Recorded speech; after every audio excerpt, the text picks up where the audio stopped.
Fala aí, galerinha massa do YouTube, tudo beleza? Wolverine na área mais uma vez para ajudar vocês. Então, galera, já corre aí, ó, se inscreve, tá certo? Você que ainda não é inscrito no nosso canal, deixa aquele joinha massa, tá certo? E compartilha nossos vídeos aí, tá certo? Com seus amigos no WhatsApp, Instagram, Facebook. Hoje, galera, tô aqui com esse Mercedes, um 1419. Segundo o meu amigo Neto, né? Grande parceiro, um abração para você aí, meu amigo Neto, tá certo? Trabalhou comigo aí muito tempo. Meu amigo Neto chegou aqui reclamando de que o carro estava, quando estava na lenta, o carro estava apresentando um barulho muito estranho, que parecia ser na caixa de marcha. E ao abrirmos aqui, né, ao retirar a caixa de marcha fora, foi descoberto que o problema não era na caixa, tá certo? E sim na embreagem. Vamos lá ver o problema? Simbora pro vídeo? Caixa de marcha aqui, ó, do carro fora, né? Aparentemente não mostra nenhum barulho, tá vendo aí, ó? Certo?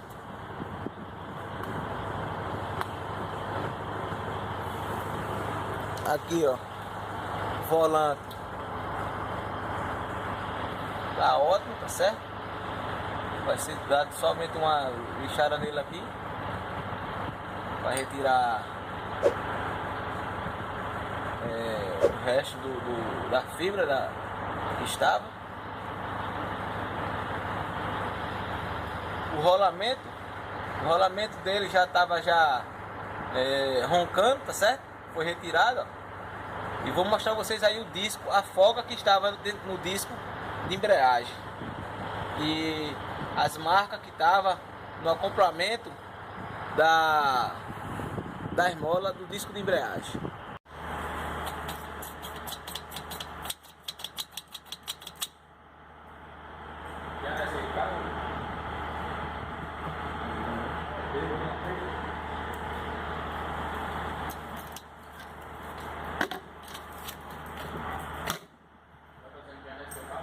Olha como ele tem que ser.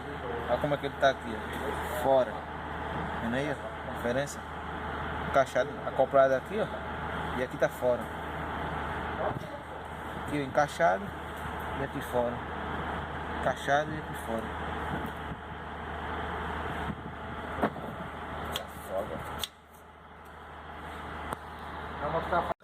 Platô novo. Disco novo. A diferença aí. A folga que tem que ter é essa, certo? Só do balanceamento mesmo, não aquela que tava assim, certo? Aí, ó, a esmola aí, ó. Se notar, acopladozinho no lugar, ó. Vendo? Aquela tava aqui, ó. Esse acoplamento dele aqui, pra cá. Diferença. Aí, galera, tá funcionando, ó, tá vendo aí, ó? Acabou o barulho, ó. O problema era só o disco de embreagem, certo? Aí, ó, caixa no lugar. Só funcionar o carro já apresentava o defeito, um chacoalhado enorme, parecia que era na caixa. Tá resolvido aí, meu amigo Neto, pra você enfrentar aí a estrada novamente na sua máquina. Enquanto isso, cara, se inscreve aí no canal, tá certo? Deixa aquele joinha massa e compartilha nossos vídeos aí nos seus grupos de WhatsApp, Instagram, Facebook e curta nossa página lá no Facebook também. Oficina Mecânica Meu Carro. Valeu, galera!